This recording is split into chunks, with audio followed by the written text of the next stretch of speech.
عموماً اس سفر کا آغاز نجف سے ہی ہوتا ہے اور اربعین کے لیے سفر کرنے والے زیادہ تر افراد نجف کے ہوائی اڈے پر ہی اترتے ہیں، لیکن میرے لیے اس سفر کا آغاز عراقی شہر بصرہ سے ہوا تھا۔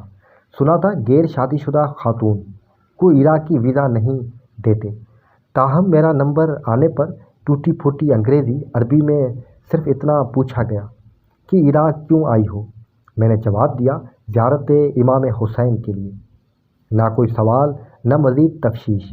شیشے کے پیچھے موجود نوجوان کے تھک سے میرے پاسپورٹ پر 2 ہفتے کا ویزا لگایا اور مرحباک فی عراق کہتے ہوئے پاسپورٹ واپس تھما دیا۔ دنیا بھر کے ہوائی اڈوں پر کھانے پینے کی چیزوں سے لے کر پانی پینے کا پانی تک خریدنا پڑتا ہے، اور وہ بھی زیادہ قیمت پر، لیکن بصرہ ایئرپورٹ پر زائرین کے لیے پانی کا مفت انتظام تھا۔ دیکھا جائے تو اربعین کے موقع پر سوائے جہاز کے ٹکٹ اور ویزا کے ہر چیز ہی تقریباً مفت ہے۔ اس بات کا اندازہ ایئرپورٹ سے نکل کر ہوا۔ ایئرپورٹ کے باہر سینکڑوں بسیں اور کاریں کھڑی تھیں۔ بصرہ سے کربلا یا نجف یا جہاں کہیں بھی آپ جانا چاہیں، ایک مناسب قیمت طے کرنے پر یہ ڈرائیور آپ کو وہاں لے جائیں گے، اور اگر آپ کے پاس پیسے نہیں تو فکر کی کوئی بات نہیں۔ بصرہ کے رہائشی بنا کسی قیمت کے مفت میں یہ خدمات انجام دینے کو بھی تیار نظر آتے ہیں۔ نجف جانے کے لیے گاڑی میں سوار ہونے لگے تو اس کے دروازے پر بھی ڈرائیور نے بنا کچھ کہے مجھے پانی کی بوتل اور کھجوروں کا ایک پیکٹ تھما دیا۔ بصرہ سے نجف تقریباً 4 گھنٹے کی مسافت پر ہی، اور سارے راستے میں چیک پوسٹوں اور سخت حفاظتی انتظامات کے باوجود بہت رونق دکھائی دی۔ کہیں لوگ سر پر سامان رکھے پیدل ہی نجف کی جانب رواں دواں تھے، تو کہیں ایسے مسافروں کی خدمت کے لیے لوگ اسٹال لگائے بیٹھے تھے۔ ایسا محسوس ہوا کہ جیسے اس اہم تہوار میں پورا ملک شریک ہو۔ 3 گھنٹے کے سفر کے بعد ایک جگہ ہماری گاڑی رکی۔ سڑک کے درمیان ایک شخص ایک سیاہ پرچم لیے کھڑا تھا اور کسی گاڑی کو آگے جانے نہیں دے رہا تھا۔ خواہش تھی کہ زائرین اس کے ریسٹورنٹ پر کھانا کھا کر دوبارہ سفر شروع کریں۔ نجف پہنچنے کی جلدی تھی، لیکن میزبان کا اصرار اتنا شدید تھا کہ اترنا پڑا۔ ریستوران امام حسین اور ان کے اصحاب کے لیے تعریفی کلمات اور اربعین کے لیے آنے والے مہمانوں کے لیے استقبالہ بینر سے سجا تھا۔ مرد حضرات کے لیے ریسٹورنٹ کے باہر کرسیاں لگائی گئی تھی، جبکہ خواتین کے لیے ریسٹورنٹ کے ساتھ ملحقہ مقام میں آرام اور کھانے کا انتظام تھا۔ خواتین کے لیے آرام کے غرض سے قالین پر گدے بچھے تھے۔ ایک جانب جائے نماز موجود تھی تو دوسری جانب کچھ عرب اور ایرانی خواتین کھانا کھا رہی تھیں۔ شیخ کا پورا خاندان اس خدمت میں انتہائی خوش دلی سے مگن تھا۔ نجف سے کربلا کا پیدل سفر، آئیے جانتے ہیں دوستوں۔ اس مختصر اسٹاپ کے بعد ہماری بس مزید 1 گھنٹے کے سفر کے بعد نجف پہنچ گئے۔ اربعین کے لیے آنے والے زائرین کا سفر نجف میں مولا علی علیہ السلام کے روضے پر سلام سے شروع ہوتا ہے۔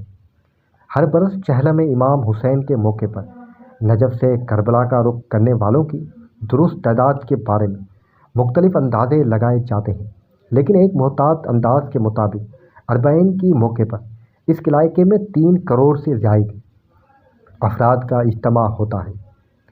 نجف پہنچنے ہی ہر کسی کو کربلا کا رخ کرنے کی جلدی ہوتی ہے، لہٰذا زیادہ تو افراد اپنا سامان نجف میں چھوڑتے ہیں اور چھوٹے بیگوں میں سفری ضرورت کا سامان لے کر پیدل کربلا کی جانب روانہ ہو جاتے ہیں۔ نجف سے کربلا کا فاصلہ تقریباً 80 کلومیٹر ہے۔ نجف سے کربلا جانے والی سڑک کو عین نجف کے نام سے پکارا جاتا ہے۔ اربعین کے لیے آنے والی زیادہ تر افراد اسی سڑک پر مشی، پیدل چلنا، پیادہ روی کر کے کربلا پہنچتے ہیں۔ اب یہ آپ کی قوت، صحت اور حوصلے پر منحصر ہے کہ آپ روزانہ کتنا چلتے ہیں اور یہ فاصلہ کتنے دن میں طے کرتے ہیں، لیکن عموماً نجف سے کربلا مشی کرنے والے افراد 3 سے 4 دن میں سفر طے کر لیتے ہیں۔ اگر آپ پہلی مرتبہ اربعین واک میں شرکت کر رہے ہیں تو میرا مشورہ ہے کہ میری طرح اپنے بیگ میں دنیا بھر کی لوازمات بھر کے مت لے جائیں، کیونکہ یہاں سب کچھ مفت ملتا ہے۔ خواہ وزن اٹھانے کی زحمت ہی ہوگی۔ عین نجف پر کربلا جانے والے زائرین کے لیے ہر قسم کی انتظامات کیے جاتے ہیں، دنیا کے ہر ملک کی خوراک سے لے کر بچوں کے پیمپر اور ٹشو پیپر تک دنیا دستیاب ہوتے ہیں۔ جگہ جگہ عراقیوں نے اپنے خاندانی ناموں کے ساتھ موقف لگایا رکھا ہے، انہیں آپ آرام گاہیں بھی کہہ سکتے ہیں، اور تمام وہ قیام کی جگہیں بھی یہاں آپ نماز پڑھنے کے لیے رکنے سے لے کر جتنی دیر چاہیں آرام کر سکتے ہیں، اور اس دوران اپنا موبائل اور دوسری اشیاء چارج کر سکتے ہیں۔ موقف کے اندر چارجنگ کے تاروں، وائی فائی، گرما گرم کھانے، مساج اور پیر دیوانے سے لے کر آپ کے گندے کپڑے دھلوانے تک کی سہولت میسر ہے۔ اگر آپ کی طبیعت ناساز ہو جائے یا آپ کو کسی دوا کی ضرورت ہے تو اس کے لیے ہر چند کلومیٹر پر میڈیکل کا اسٹال عملہ بھی موجود ہے۔ چھوٹے چھوٹے بچے اپنے سروں پر بڑے بڑے تھال میں کھانے کی اشیاء رکھے نظر آتے ہیں، ان سب کا اصرار ہوتا ہے کہ آپ ان کا کھانا ضرور کھا کر جائیں۔ کئی مقامات پر طویل دسترخوان بچھے نظر آتے ہیں، اس سڑک کو دنیا کا سب سے بڑا دسترخوان کہنا غلط نہ ہوگا۔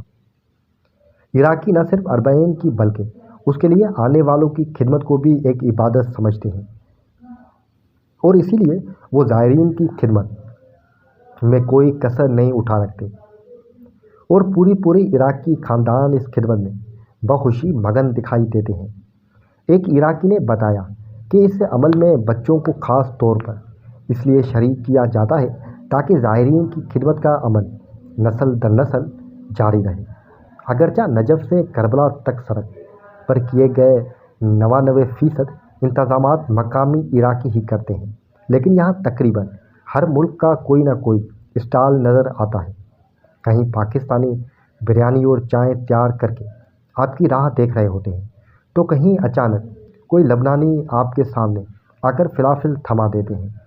اربعین واک میں جہاں صنف اور عمری کی کوئی تفریق نہیں، وہیں یہ سفر صرف شیعہ مسلمان تک بھی محدود نہیں، بلکہ سنی کردی، یزیدی، عیسائی، غرض ہر مذہب اور فرقے کے لوگ باہمی ہم آہنگی سے رواں دواں نظر آئے۔ ایک ایرانی خاتون اپنی 1.5 ماہ کے بچے کے لیے جانب کربلا جا رہی تھی۔ ان کے 2 بچے واکر میں بیٹھے تھے جنہیں ان کے شوہر چلا رہے تھے۔ کچھ فاصلے پر ایک نوجوان ایک برقع پوش خاتون کے ویل چیئر چلاتا نظر آیا۔ دریافت کرنے پر معلوم ہوا کہ اس کی ضعیفہ والدہ چلنے پھرنے سے قاصر ہے، لیکن ان کی خواہش تھی کہ اس سال اربعین کے موقع پر کربلا جائیں۔ ایک مقام پر سیاہ برقعوں میں ملبوس عورتوں کو اونٹوں کی ایک قطار میں دیکھا، ان کے ہاتھوں رسیوں سے بندھے تھے۔ پوچھنے پر معلوم ہوا کہ اربعین کے موقع پر عراق کے مختلف علاقوں سے کئی قبیلے واقعہ کربلا کی یاد میں ایسے جلوس کی صورت میں کربلا پہنچتے ہیں جو اس دوران پیش آنے والے واقعات کی عکاسی کر سکے۔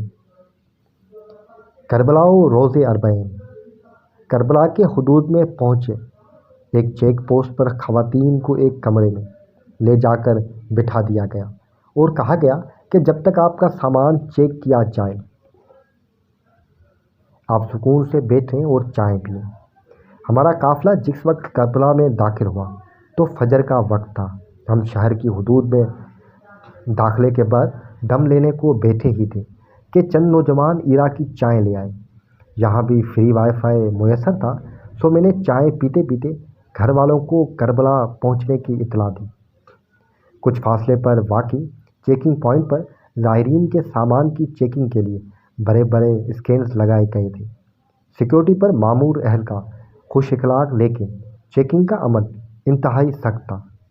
ہماری لائن میں موجود سب افراد کو انتظار کرنے کو کہا گیا، کیونکہ ایک صاحب کے سامان سے زنجیر زنی میں استعمال ہونے والی چھریاں برآمد ہوئی۔ ہمیں بتایا گیا کہ اربعین کے دوران کربلا میں کسی قسم کا چاقو، چھری وغیرہ لے جانے پر پابندی ہے۔ کربلا شاید دنیا کا وہ واحد شہر ہے جہاں کوئی تفریح کی غرض سے نہیں جاتا۔ یہاں آنے والے تقریباً سبھی افراد نواسۂ رسول اور ان کی اہل خانہ کے عظیم قربانی کی یاد منانے آتے ہیں۔ امام حسین کے روضے میں داخلے کے لیے کل 10 دروازے ہیں اور ہر دروازے پر اتنا رش تھا کہ خدا کی پناہ، ابتدا میں تو مجھے لگا کہ میں کبھی اندر نہیں جا پاؤں گی، اور اگر جانے کی کوشش بھی کی تو ہڈیاں تڑوا بیٹھوں گی۔ خیر، یہ خیال بہت میں غلط ثابت ہوا۔ اربعین کے موقع پر چونکہ کروڑوں افراد کربلا آتے ہیں اور ہر ایک کا مقصد روضۂ امام حسین تک پہنچنا ہوتا ہے، تو عراقیوں نے ایسا انتظام کر رکھا ہے جس میں آپ کو 2 سے 3 گھنٹے تو لگ جاتے ہیں، لیکن ہر شخص روضے تک ضرور پہنچتا ہے۔ زائرین ایک طرف سے آتے ہیں، روضے کو چھوتے ہیں اور سیدھے باہر نکل جاتے ہیں۔ یہاں کھڑے ہونے کا سوچیے گا بھی مت۔ وہاں تعینات سیاہ چادروں میں ملبوس انتہائی مستعد خواتین نے نرم جھالر دار چھریاں اٹھا رکھی تھی۔ جیسے ہی آپ ایک سیکنڈ بھی ریاضہ رکے، وہ اس چھری سے آپ کو باہر کا راستہ دکھا دیتے ہیں۔ ایک پاکستانی خاتون کو یہ کہتے سنا، ہم اتنی دور سے آئے ہیں، ہمیں چند منٹ یہاں کھڑے بھی نہیں رہنے دیا جا رہا۔ یہ سب ناگوار تو بہت لگتا ہے، لیکن اگر ہر کسی کو وہاں قیام کی اجازت دی جائے تو کوئی شخص روضے تک نہیں پہنچ پائے گا۔ کربلا میں زائرین کے لیے انتظامات۔ کربلا میں بھی عین نجف جیسے انتظامات تھے۔ جا بجا کھانے کے اسٹال اور موبائل واش روم والی گاڑیاں کھڑی تھیں۔ جو لوگ ہوٹلوں میں رہنے کی سخت نہیں رکھتے، ان کے لیے موقف لگائے گئے ہیں، جن میں گدے، کمبل، تکیے اور واش روم کا مفت انتظام ہے۔ جن کو موقف میں جگہ نہیں ملی، انہوں نے گلیوں میں چھوٹے ٹینٹ لگا رکھے تھے۔ جو خیمے نہیں لائے، انہوں نے ایک کمبل نیچے بچھا رکھا اور ایک اوپر لیے مزے سے فٹ پاتھ پر سو رہے تھے۔ راتوں رات یہ کمبل کہاں سے آتے ہیں اور صبح کہاں غائب ہو جاتے ہیں، یہ اگلے روز معلوم ہوا جب میں نے کمبلوں سے بھرے ایک بہت بڑے ٹرک کو دیکھا۔ ہر روز رات کو ایسے کئی ٹرک کربلا کی سڑکوں پر چکر لگاتے اور کمبل پھینکتے جاتے ہیں۔ اگلے دن فجر کے بعد ہی ٹرک دوبارہ آ کر یہ کمبل اکٹھے کرتے ہیں۔ یہ چھوٹا سا شہر کروڑوں افراد کو کیسے سمو لیتا ہے، یہ میں آج تک نہیں سمجھ پائی۔ روزہ اربعین 20 سفر کا دن بہت اہم ہے۔ ہر شخص اپنے کام کاج چھوڑ اور راستے کے صعوبتیں برداشت کر کے اس دن کے لیے یہاں پہنچتا ہے۔ رش کی صورتحال یہ تھی کہ صرف روزے کے بیرونی دروازے تک جاتے جاتے مجھے 3 گھنٹے لگ گئے، جبکہ یہ دروازہ بالکل میری ہوٹل کے سامنے چند منٹ کے مسافت پر واقع تھا۔ تاہم اتنی زیادہ ہجوم کے باوجود یہ مجموعہ انتہائی پرسکون تھا۔ نہ کوئی کسی سے جھگڑا نظر آیا، نہ کہیں بھگ دوڑ مچتی دکھی۔ سب سکون سے روضہ امام حسین کی جانب جا رہے تھے، جیسے یقین ہو کہ کچھ بھی ہو جائے وہ روضے تک ضرور پہنچیں گے۔ اگر کسی نوجوان کے پیچھے کوئی عورت چل رہی تو وہ اپنے آگے والے شخص کے کندھے پر ہلکا سی تھپتھپا کر بتاتی کہ عورتیں ہیں، راستہ بناؤ، اور سب جتنا ہو سکے ادھر ادھر کھسک کر آپ کے لیے راستہ چھوڑ دیتے ہیں۔ اس ہجوم میں شامل افراد کسی ایک فرقے یا تہذیب سے تعلق رکھنے والے لوگ نہیں تھے۔ کہیں عیسائی مذہب سے تعلق رکھنے والے افراد سلیب اٹھائے روضہ امام حسین کی طرف بڑھ رہے تھے، تو کہیں سفید لباس میں ملبوس بہرا برادری کے افراد ایک گروپ کی صورت میں روضے میں داخل ہوئے دکھائی دی۔ یورپی اور افریقی ممالک کے لوگ بھی اپنے اپنے ملکوں کے جھنڈے اٹھائے اپنی زبانوں میں کلمات پڑھتے اندر جا رہے تھے۔ نواسۂ رسول کے روضے اور ارد گرد کی گلیوں میں ہر افراد کی زبان پر ایک ہی ورد جاری تھا، لبیک یا حسین، لبیک یا حسین۔ میں سوچ رہی تھی کہ 14 صدیاں قبل دین اسلام کے لیے جان دینے والے ایک فرد کی قربانی میں کیا طاقت ہے کہ دنیا کے کونے کونے سے کروڑوں افراد ان کا غم منانے اور ان کے دی گئی قربانی کی یاد تازہ کرنے کربلا کی جانب کھینچے چلے آتے ہیں۔ ایسا محسوس ہوتا ہے کہ ہر شخص کا امام حسین علیہ السلام سے ایک انفرادی تعلق ہے جسے کوئی دوسرا نہیں سمجھ سکتا، اور یہی وہ جذبہ ہے جو دنیا کے کونے کونے سے ہر مذہب کے لوگوں کو کربلا لے آتا ہے، اور عراقیوں کے خاندان در خاندان اس خدمت کو عبادت سمجھتے ہیں۔ امید ہے دوستوں آپ کو یہ ویڈیو پسند آئی ہوگی۔ ویڈیو پسند آئی ہو تو ویڈیو کو لائک کر دیجیے گا اور کامنٹس میں اپنی رائے ضرور دیجیے گا۔ ملتے ہیں اگلی ویڈیو میں۔